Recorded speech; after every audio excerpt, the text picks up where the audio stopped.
Today, I'd love to share with you all a simple, powerful, energetic tool to help you clear other people's energy from your space. My name is Christine, and I'm a formally trained psychic reader, healer, and teacher, as well as a trance medium and a professional musician. And you can find out more about me and my services on my website, which is kyanitepsychic.com. I don't say these words lightly, but this tool has been a total game changer for me. And I use it every single day, not exaggerating at all. I'm someone that is an empath. I'm also really clairsentient. I have a very sensitive physical body, meaning if there are heavy or intense energies, whether they're brewing within me or out there in the world, it tends to show up in some way as physical symptoms in my body. So that's why energetic protection and tending to my space is so important to me. If you identify as an empath, you have a sensitive body, you're clairsentient, I highly recommend using this tool, adding it to your toolkit. Because as humans, we're constantly in an exchange of energy with other people, places, and things. And sometimes that energy that's not ours can stick to us. It happens, no judgment, but it can stick to our body, chakras, and aura, and that causes discomfort. It can cause pain. It can cause anxiety. It just messes with our peace. It messes with our happiness because truly we're happiest and healthiest as humans when we're in our body, like fully in our body, running our own energy and running our own information. I want to say that's not a state or a place that you arrive at and you're there forever and ever. Amen.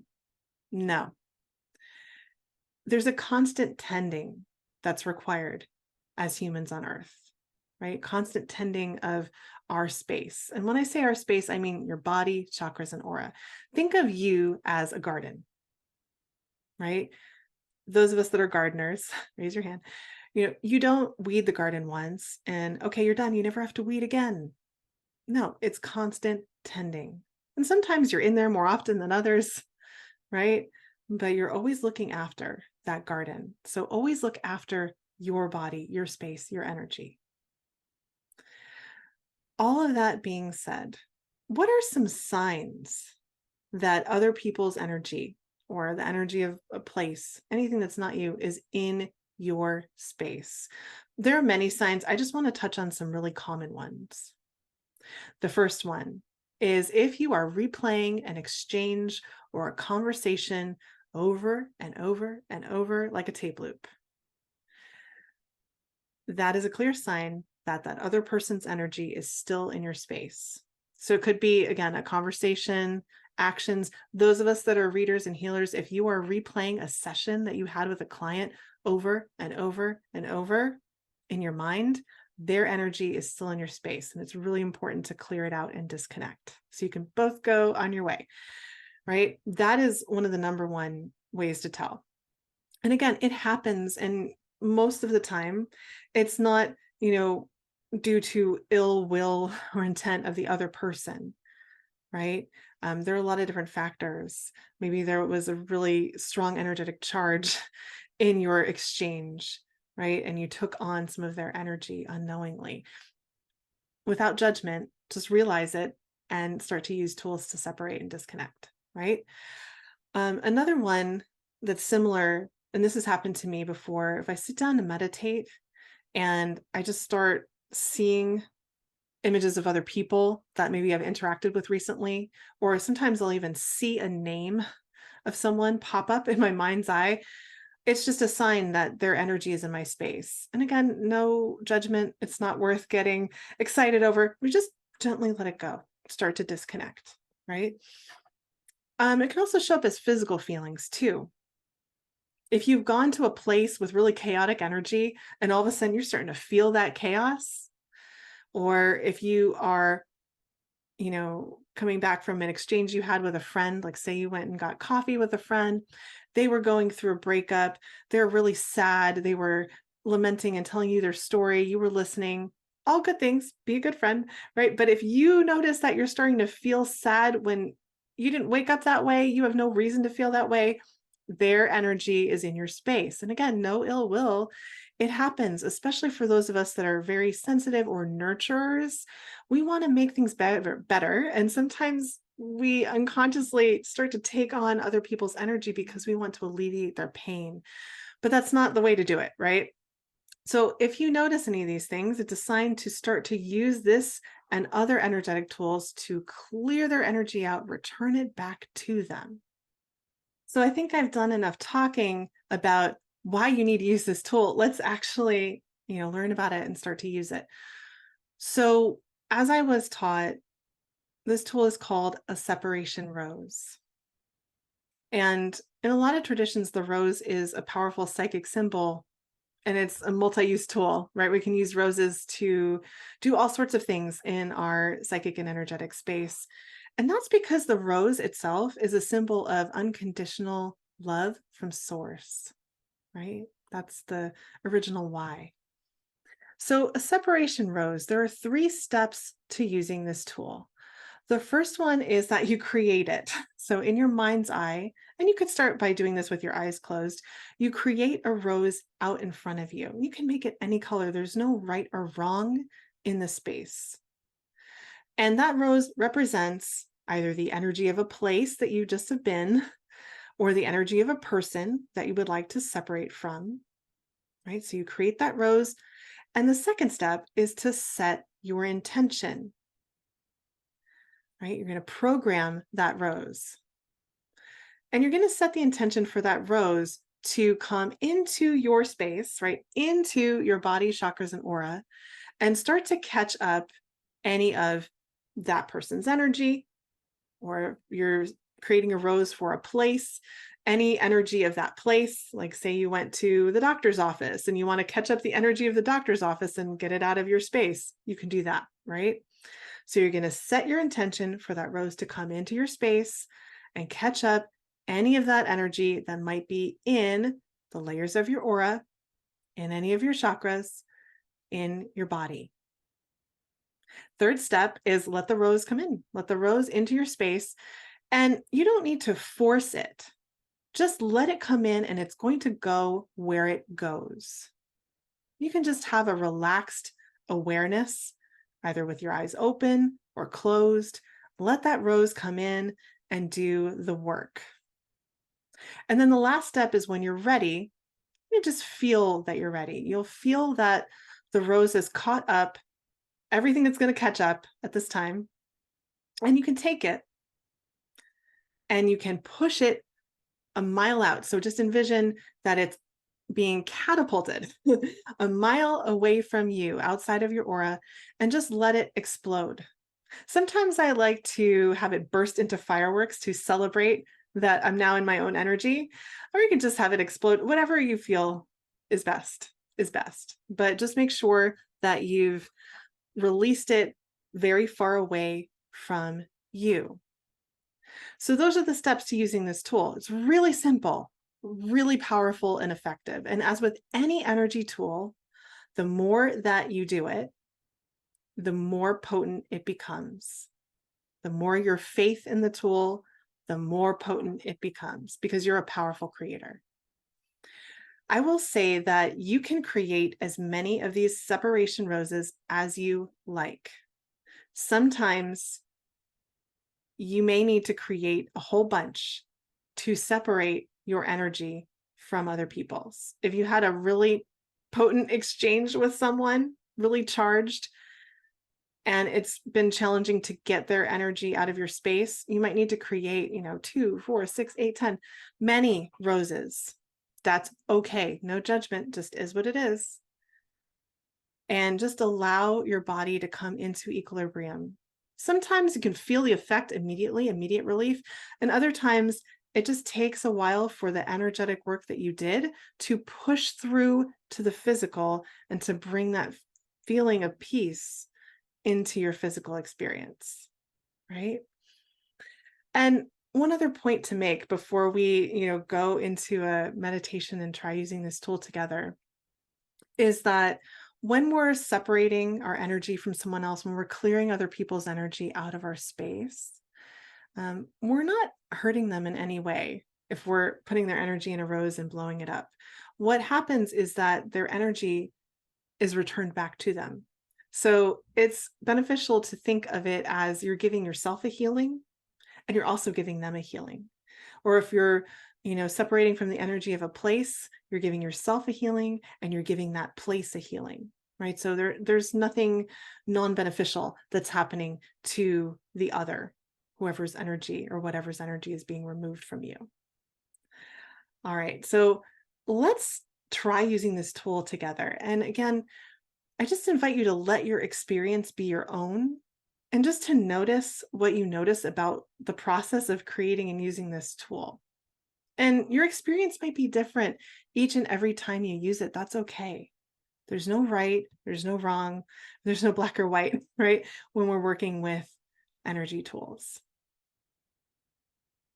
So I'd like you to just get comfortable, just be seated comfortably, and you can gently close your eyes and step into the center of your head. That's that space right behind your eyes. You could just say hello to yourself. Notice your body, notice how you're feeling. And out in front of you, I'd like you to create a big rose in any color that represents the last person that you talked to before you sat down to watch this video. Whether it was on the phone or in person, on the internet, just create a rose for them. And you're going to set the intention and program that rose to come into your space, into your body, chakras, and aura, and catch up that person's energy, any remnants of their energy that might be lingering. And just let that rose come on in. Let it come into your space, into your body, chakras, and aura, and just notice what you notice. Maybe you feel it, maybe you see it, maybe you just know it's there and you know where it's going. There's no right or wrong experience.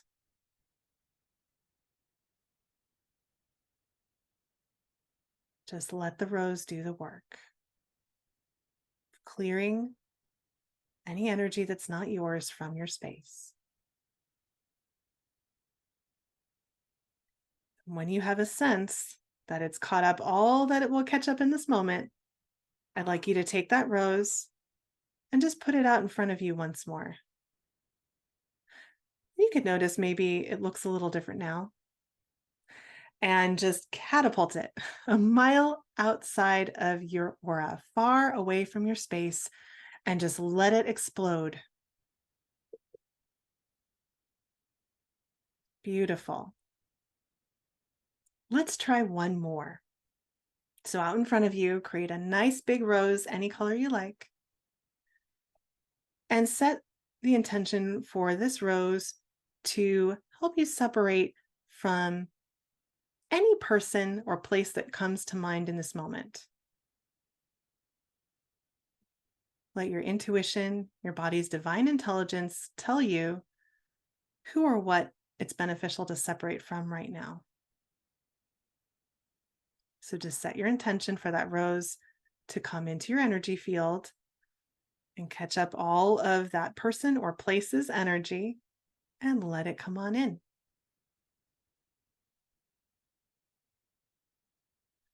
You can notice where it's going. Notice how your body feels.